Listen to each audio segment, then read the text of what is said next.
You're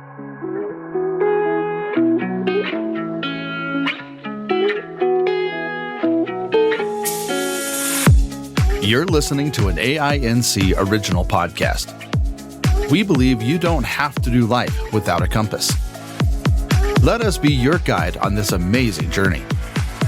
Welcome to Navigating Life with Vision Loss. Hello, this is Kim Wardlow. I am your host for NLVL. We are in October, and this month we are talking about emergency preparedness. And last week we talked about some of those basics of planning, of putting together go bags, the different sites that you can go to, like weather sites to get information, and emergency alert sites that you can sign up for, and all of that. And we had Monika Weber with us last week. She is joining us again this week. So thank you, Monika, for coming back. This week, we're talking about going beyond the basics and to actually how to plan and execute an evacuation. So I think that's kind of the next step, and people might be interested in that. You can do this preparing, but then when you actually have to do it, how that actually works. Yeah. So when it comes to evacuation, I'm guessing you want to start ahead of time with planning as best you can, knowing Absolutely. that you can't account for every possibility. But where do you suggest people start? Yeah. So with starting with evacuation, there's kind of three main steps that we typically advise people on. And part of that is because of the nature of evacuations, especially in Colorado and in the Front Range, where places that have maybe your more traditional hurricane, while there is a really devastating hurricane that's hit the country towards the end of September, right? And this is that season, there's typically a little more time to give people that guidance versus when we talk about wildfire type of evacuation, that's often much quicker moving. And so that pre-planning is super, super important for folks to do.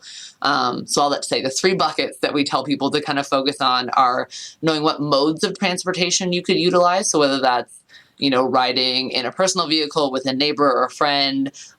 For some folks, that could be, getting out in whatever means necessary if those options aren't available. But planning ahead for that, also knowing what routes you would take. And that's not just routes out of your neighborhood, let's say, but also routes even to just get out of your home. Something that was brought up to us by a partner of ours that uses a wheelchair was, if your ramp happens to be in your garage, but for some reason that's not accessible, how are you going to get out of your home, right? And so what are other options to kind of think through, or again, coordinating that with your support system ahead of time to think about, okay, if I do need assistance, who is maybe nearby that I can get in touch with to say, hey, I'm stuck here. Can you come over and help me get out, the front door in maybe a less traditional way than someone might normally use? So thinking about those routes and garages with that as well. And then also what you want to take with you, which we could dive into that as a whole different little blurb that I talk about, but what to take with you is really important, both from that kind of life safety or essential items that you need to get through the day to day, but then also thinking about what are some of those sentimental things that you would also want to take with you should you have to leave.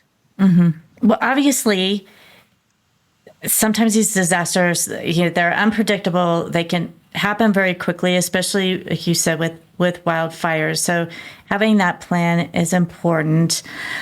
You've talked a little bit about transportation, and what are some tips of trying to prepare for that? Because you may be very versed and used to taking public transportation, but in an emergency, that might not be available. Yeah, that is a great point. I'm glad you bring that up, because public transportation typically in a disaster type of scenario isn't going to be running the same that it normally would if you're in that impacted area, especially, right? Because they might be diverting buses or other modes of transportation because they don't want to send people into that danger area.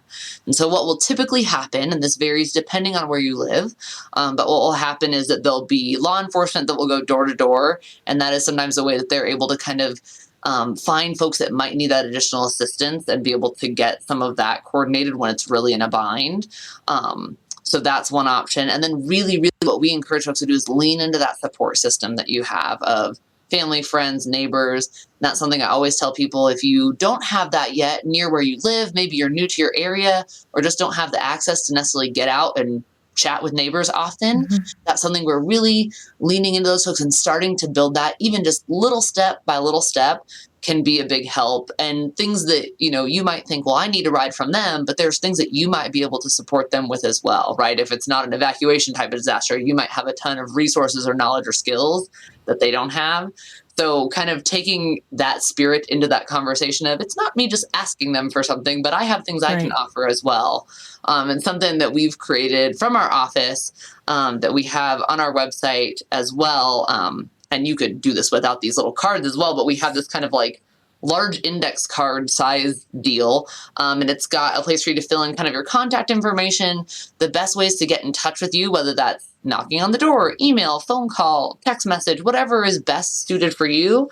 And then the back side of that, which you could do this just on a piece of paper as well, add your contact information, how you like to best be communicated with, but then sharing what are those things that you might need assistance with, because that's a really great way to kind of start that conversation with neighbors. And if you feel awkward doing that, tell them you listened to a podcast and this lady named Monica said everyone should go do this. And so now here you are, chatting with your neighbor about this thing, because that really goes so far in a disaster. It can be between 1 and 3 hours until help arrives, because our first responders, folks that are kind of traditionally in those roles, are tied up in trying to stabilize whatever that hazard is. So let's say it's a fire, they're trying to get the fire under control.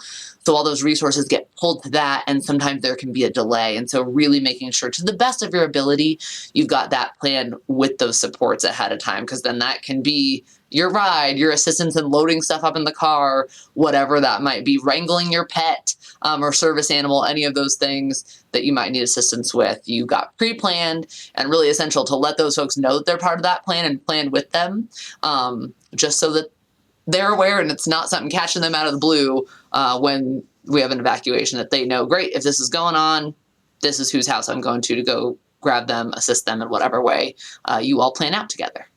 That's great. Maybe people will make a new friend. Yeah, exactly.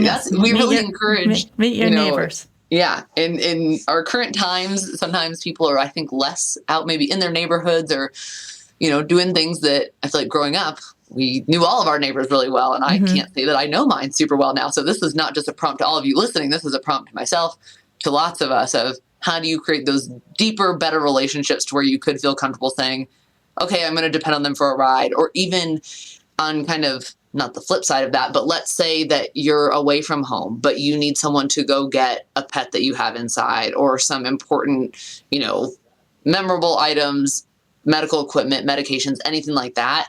Having those relationships with neighbors or folks that live close-ish by to you can help you to get those things. If it's someone that you develop that level of trust with and you say, great, you can have a key to my house or the code to get into my, PIN code lock or whatever that might be. That's a super huge thing when it comes to evacuation planning as well, is on those things you want to take with you, accounting for, if I'm not home, is there a way that I can access those things by utilizing support systems in that way as well? And having people that are close by. I mean, it's wonderful to have family or friends that would be more than happy to help you. But in an emergency situation, if they are not fairly close by, they may not be able to get to you. Yeah. Yeah. And so that is a real challenge, and something that I think, all over the place we're doing planning on how do we get better at this. I will say locally here we have VIA that provides paratransit and other transportation for our community, and they're a group that knows kind of who their normal clients are. And so when there's been disasters, they kind of know, okay, we might got to go scoop these people. Right. That's not proper grammar either. Might got to go, but might have to go scoop these people on up to help them get out. And that's something that through like our office operates an emergency operations center during disasters. And so we have a specific unit within that coordinates transportation. So then information, depending on what area you're in, that just being this is how we do it in Boulder County. But if you're somewhere else and happen to be listening, there will be information most likely that's then pushed out of, if you need support in this, there's a line to contact. But again, that can sometimes be that slower moving thing. So that importance, I can't stress enough, of really trying to plan or using those local organizations. If I do usually get my transportation from this provider or any of those resources, lean into those to see what is their capability during a disaster so that you know what that's going to look like and kind of can plan accordingly based on that. Yeah, and I know we touched on this in the last episode, but if you are not in Boulder County, obviously so much more to the state, that and rural areas, especially, check into what's available in your county, in your city or town, because certainly counties will have some notification process and, something along those lines. And it's just finding out what applies in your area. Absolutely. Yeah. Because once you get those notifications and get signed up for those, that'll allow you to get the most time, like we chatted about last time. If you get an advisory or a warning or whatever that kind of earliest notification is in your area, that gives you then the time to either activate that support system, or in some cases, people, will even use less traditional means of transportation to get out. So that's something that you can do as well. Oftentimes you think it has to be in a vehicle and that's my only option. But if your options are really dwindled down, thinking about what other ways or means do I maybe have to leave this area, if at all possible. And we've had some creative examples in the past. I was going to say, do you have any stories you can share? We were at, I think, this isn't like that out of the box, but it got a good chuckle when this gentleman shared it. So we were at an assisted care facility doing a presentation on preparedness and talking about evacuation. And there was one individual there and he said, I know no one in my family's coming to get me. None of them live close enough by. And he kind of was, in a mood about it, which is fair. And he said, but I've got a plan. And we're like, okay, tell us about your plan. And he's like, I bought a scooter, like a kind of, rascal scooter ride-on type of motorized thing. And he was like, and I'm scooting out. And it gave people a chuckle in the room because they're like, oh my gosh, he's going to be scooting down the road with his little flags on the back and whatnot. But, chuckle as it might, he had a plan. He wasn't just going to kind of throw his hands up and say, well, I'm stuck here. There's nothing that I can do at all. So even thinking about those, while that might not be accessible for everyone, and maybe not wanting to go out into the world, blind or low vision, saying, I'm going to scoot down. That's probably not the safest option necessarily, but thinking about what are, again, those kind of creative options. Or we've heard of people saying, well, I'm going to walk out. If I have no other option, I'm just going to start walking.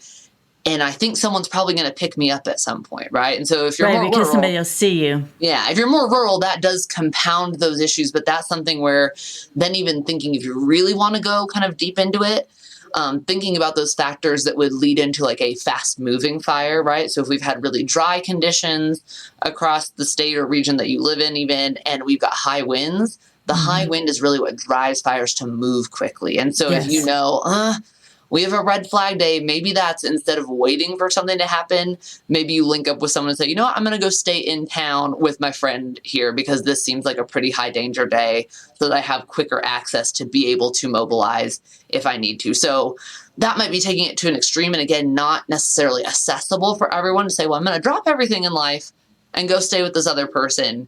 But it's really looking at what is that risk acceptance that you have and figuring out, am I comfortable staying here or would I rather play it on the safe side? And there's no correct answer for that. It's whatever works most appropriately for your life and the things that you've got going on. Are there other practical steps in terms of evacuation and expanding it out even from yourself? So if you're responsible for a child, or if you are in a rural area and you have animals that you would like to evacuate, and all of those types of things as well. Yeah, I would say expanding out with that. Yeah, like with children, again, the support system part, I know I've harped on that a ton, but that is really that number one thing. And if it's children that are not of a driving age or, they have any reason that they would not be able to operate on their own, making sure that you create plans with them. And again, tapping into those folks of if they're home, right, they're 14 and they're home by themselves, because that's, or younger than that, even, who knows, but they're home by themselves and you're at work, you're off doing whatever you might be doing, making sure that those kids know, hey, what is our plan? If this is to happen, if the phone rings and it says this, right? Or as you as the adult might get that notification and be able to contact them, but really making sure the whole household and whole family support system, whatever that is, has that good idea of, if this happens, what do you do? I was at an event for work yesterday and there was a mom there with a daughter who was probably like maybe 7. And we were chatting. I'm like, well, this is a heavy topic for a little kid to talk about disasters, but mom brought her over. So here we go. And so we were just chatting about like, do you know what to do if there was a fire? And not, bringing up like, there's going to be a wide sweeping fire that impacts the whole community. But daughter had an answer of like, yeah, I know I'm supposed to go outside. And if mom's not home, I go to the neighbor's driveway. Right. And so thinking about how even for your household, you can kind of instill those plans into everyone in the home. With animals, they're probably not going to be trained well enough to say, oh, yes, run out the door, Fido, and to the neighbor's driveway, and they'll take you. That's absurd. But something to think about with those pets or larger animals, even for folks that have horses, cattle, anything where like cattle, if they're out, might be more challenging. But animals that are in a more enclosed area, name your large livestocky type of animal. Or even smaller dogs, cats, service animals, anything of that nature, practicing with them ahead of time is really essential. With the large animals, the safety piece of like horse, for example, if you're asking them, get in this big scary metal box, you don't want that to be the first time that you're having them do that when there's smoke in the air and it's stressful already, both for yourself, anyone who might be assisting with that, and the animal, right? So really getting that down.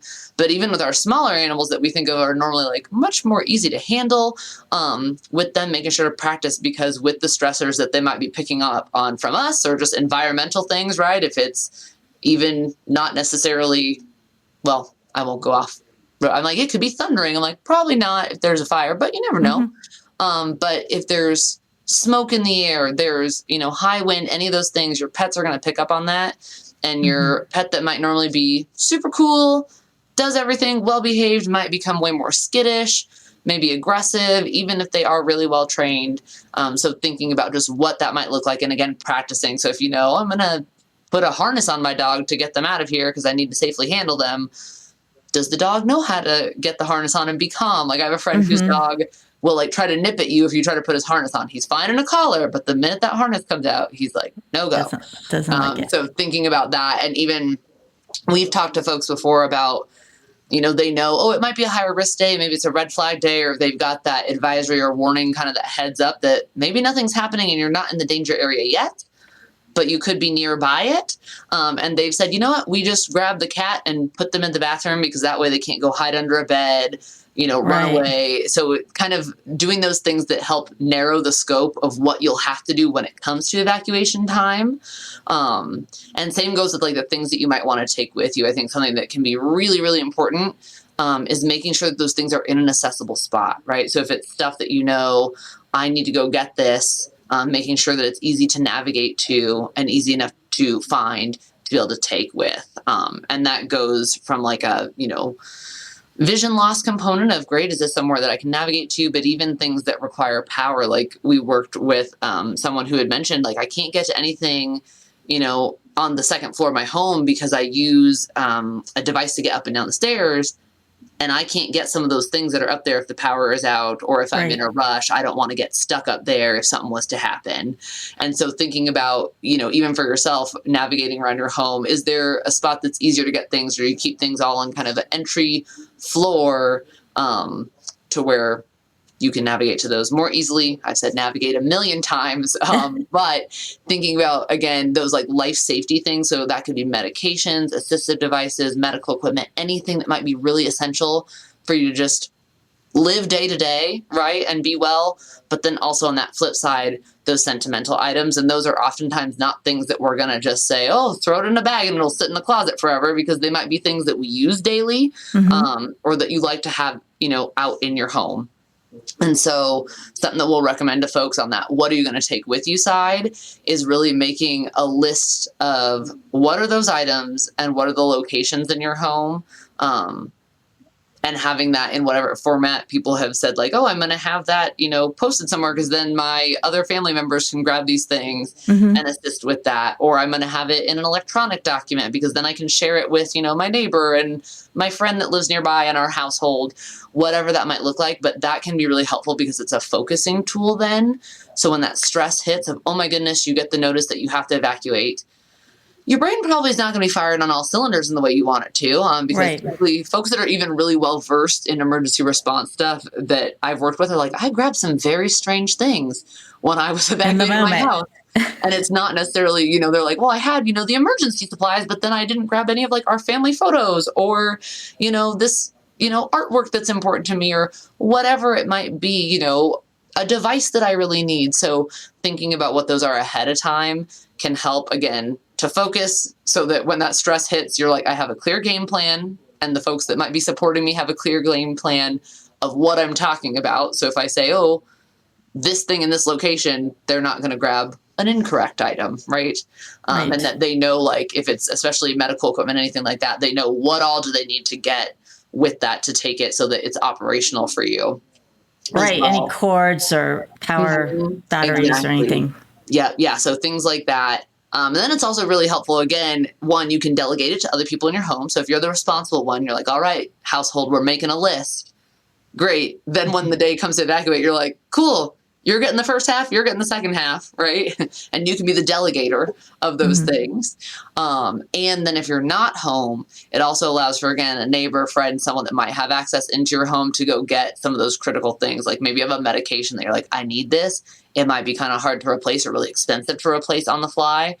Get that. Or again, some of those sentimental things to just have that extra layer of support and options. Because that's really what we try to do when we think about evacuation planning or planning for any type of disaster situation. It's looking at how do we plan ahead to give you the most options possible so that if one is eliminated for whatever reason, there's something else that you can kind of roll to and find a second way to still get through the same kind of mess that is presented in front of us during a disaster.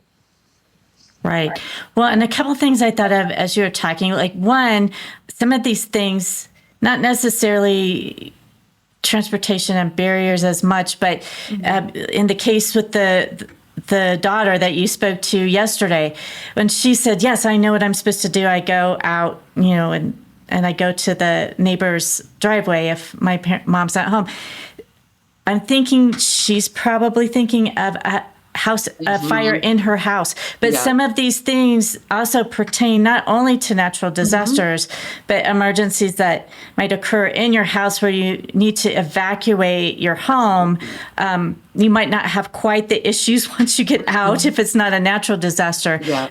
But these things can help in those kinds of situations as well. Yeah, absolutely. They're very applicable to broad strokes disasters, but then also, a fire in your home is still a very personal disaster. And so being able to take that same line of thinking into that as well is super helpful. And then I was also wondering, because you were mentioning like, oh, well, if, the 14-year-old is at home and getting alerts, is there, when you sign up for alerts, can multiple family members sign up, or is there an age limit of how old you need to be to sign up to get? I mean, obviously your 5-year-old is probably not going to get an alert, but once you get into those teenage years, can they sign up so that they're getting alerts? Yep, absolutely. This event that I was at yesterday, there were quite a few teens that were probably in that like 12 to 15 age, because I would ask them, and I'm like, do you drive? Just because they were coming up. I'm like, all right, here we go. We're going to talk about it. And we had some really good conversations, but even talking to them, asking, do you have a cell phone?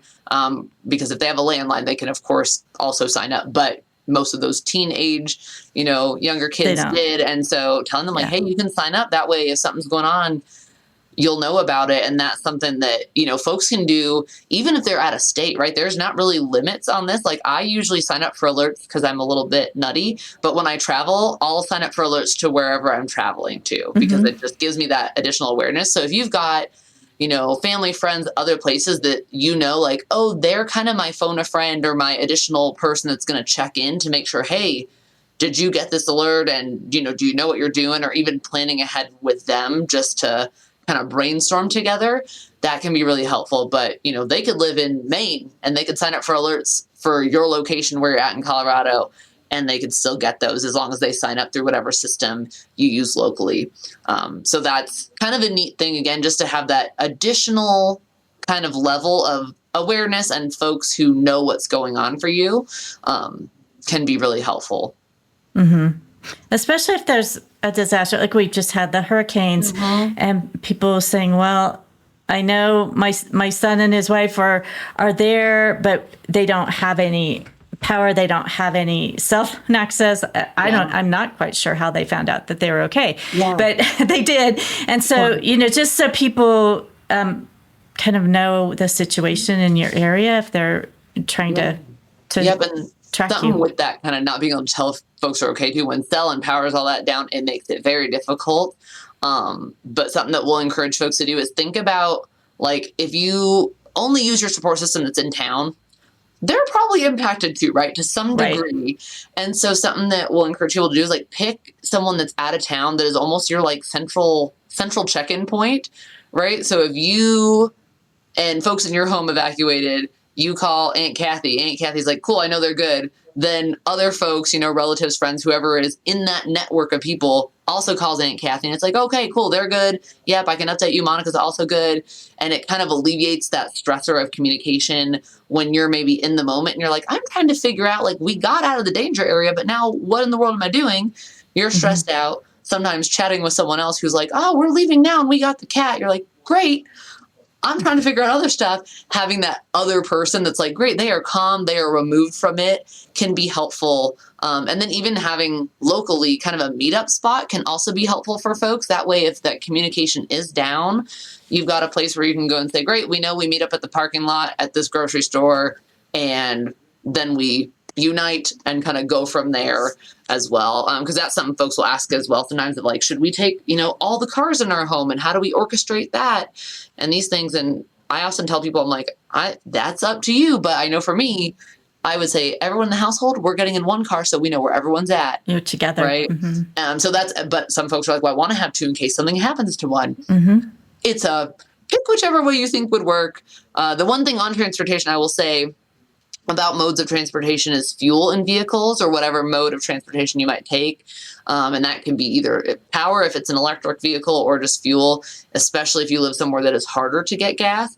Keeping, at least a half a tank if that's something that is within financial means for you at all times, just because it gives you that buffer. And even for folks in town, like I had someone share that at a workshop once, and I have not gone back. I'm like, well, it always has to be a half a tank, because if I had to evacuate, I don't want to have to be waiting in line at a gas station or adding those compounding stressors. So thinking about that for yourself. If you're grabbing a ride with someone, as you plan ahead, say, hey, what's your plan on having gas in the car? Yeah. You can gently nudge them. And again, you've now got this knowledge. You listen to this podcast, so you can say, hey, I heard that this is a good idea to do when it comes to evacuation. So just extra tidbits to think about.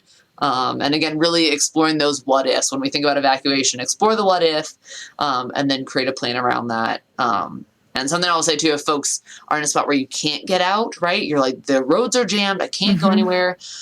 There's kind of a list of things that we encourage folks to do. First option is get out in whatever way you can, right? Whether that is you're in a car, you're walking, however possible. But if you cannot do that, things to look for are a place that has little that can catch on fire, right? So sensing, okay, if I'm in a parking lot, that's going to be safer than a grassy field, right? If you're rural or just anywhere else, or, well manicured, well watered lawns. If you live near a soccer field and you're like, great, I can navigate to that, and then I can hang out there if I have no other way out. That is a place where it's not going to be comfortable, but you have a chance of being okay there versus staying in your home, staying put in an area that is maybe not as safe, right? So that's, again, really down that hole of hopefully you never, ever have to do that, but in a bind, that's something that I think about where I live. Like, I have a large parking lot near me. I have this pretty well-watered baseball complex near me. Those are places that if I could not leave any other way, I'd navigate my way to that and make sure to hunker down and stay put until things pass. Yeah. Well, and we've been focusing a lot on wildfires just because here in Colorado, that has been the number one natural disaster and emergency that we've had. But I know the next one is cold. Is when it gets very cold, and there may be snow or there may not, but preparing for that, because there might be some different types of barriers and things in colder weather. Yeah. When we look at the cold, I think, particularly for that, it might not be evacuation that we're looking at, but it's you're now sheltered in place because you're blizzarded in, or there's other things going on, right? The roads are not travelable. So with that, kind of looking at what are those supplies or emergency things that you might need to have in home. So when we talk about that, our main ones are like food, water, and whatever medications you have.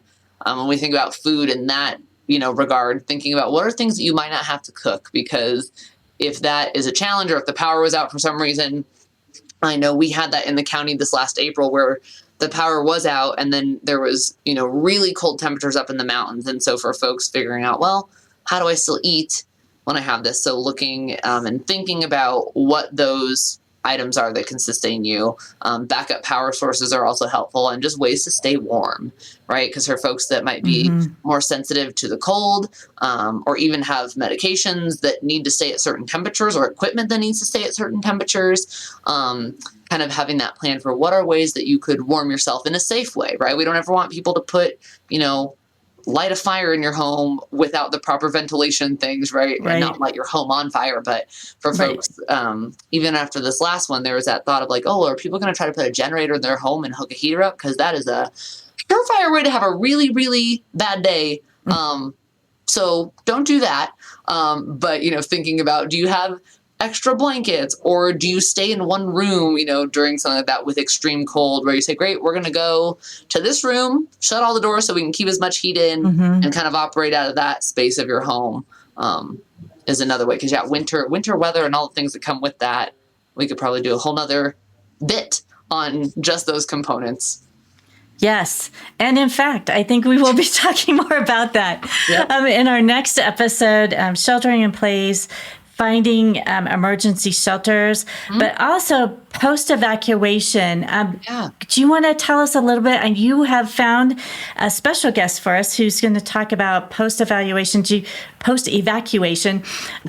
Can you tell us a little bit about that person and what they'll be covering?